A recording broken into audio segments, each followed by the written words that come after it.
शुरुआत करते हैं दोस्तों नए घर से।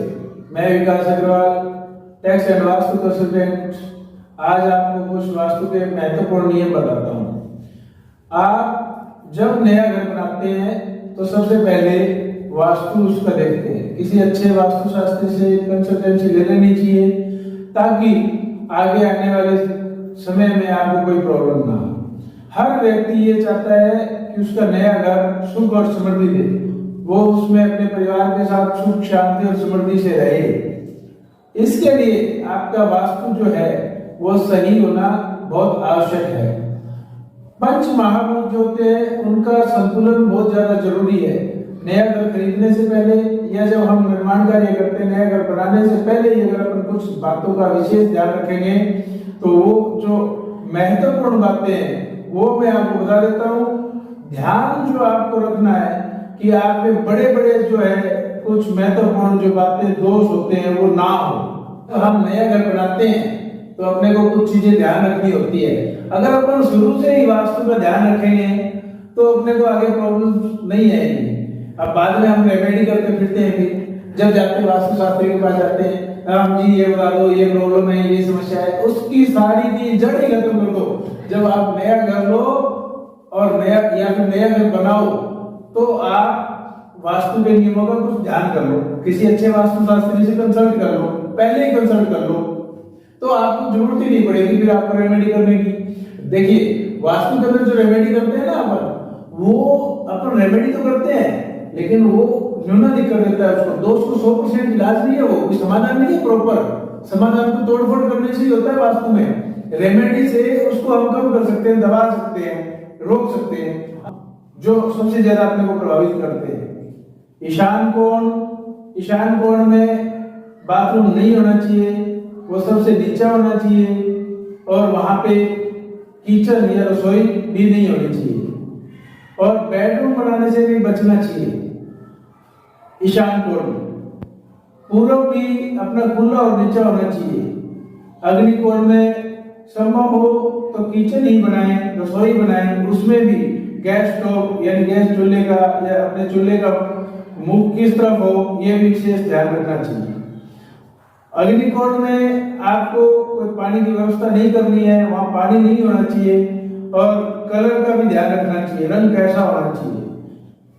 उसके बाद में दक्षिण दिशा में भी आपको विशेष ध्यान रखना चाहिए। दक्षिण दिशा जो होती है वो आपकी भारी होनी चाहिए थोड़ी, और उसको जो थोड़ा सा हल्का ऊंचा रखना है। दक्षिण दिशा आपकी ऊंची होनी चाहिए। नेतृत्व कोण में एकदम कोने में आपके बाथरूम नहीं होना चाहिए।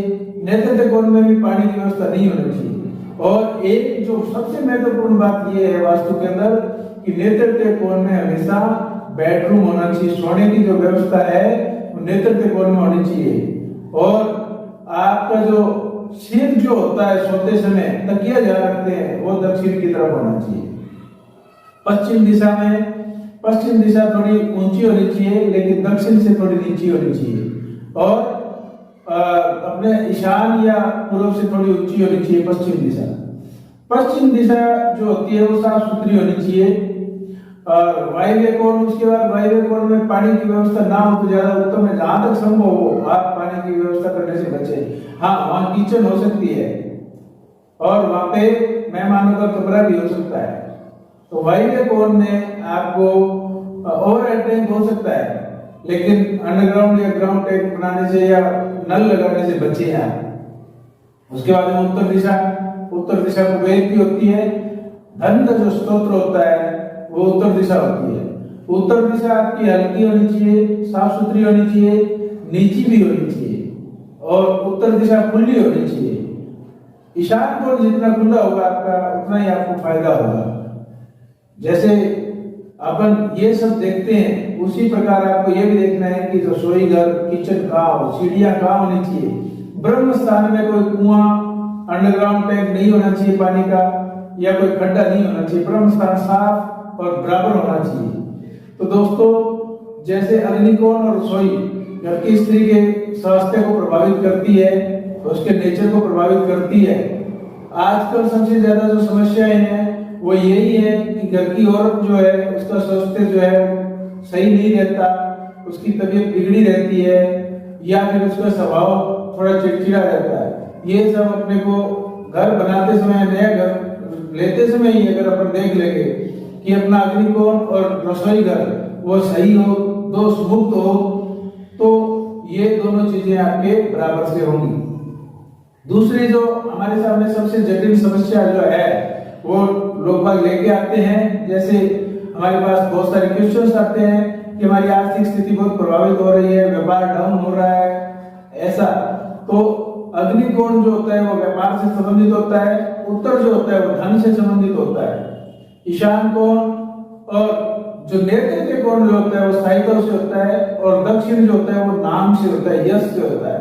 तो ये सब कोणे और दिशाएं जो मैंने बताई है वो दोष मुक्त होनी चाहिए।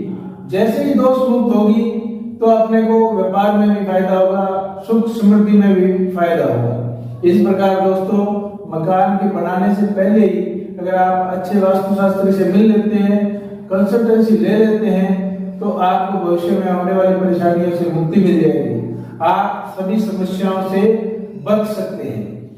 तो मेरी वास्तुदेव से यही प्रार्थना है कि सभी लोग दीर्घायु, अच्छे स्वास्थ्य के साथ और सुख और समृद्धि को प्राप्त करें।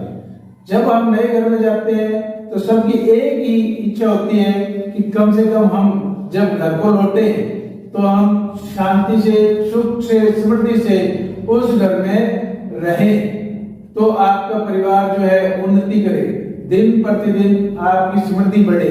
तो वास्तु का अगर नियमों का पालन करेंगे आप, तो आपको सुख और समृद्धि मिलेगी।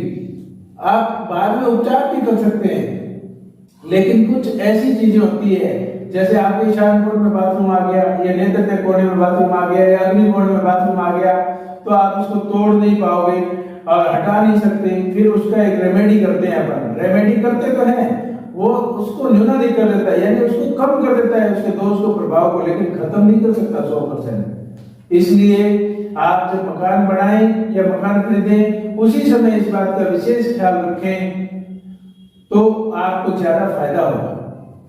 आप सब सुख और समृद्धि को प्राप्त करें, ये एक बहुत बड़ी बात है। वास्तु के नियमों का बहुत ध्यान रखें, क्योंकि वास्तु 21 महीने, 7 साल या 15 साल में जब एक्टिवेट होता है तो आपको पता चलता है। उस पहले शुरू में तो आपको पता भी नहीं चलता।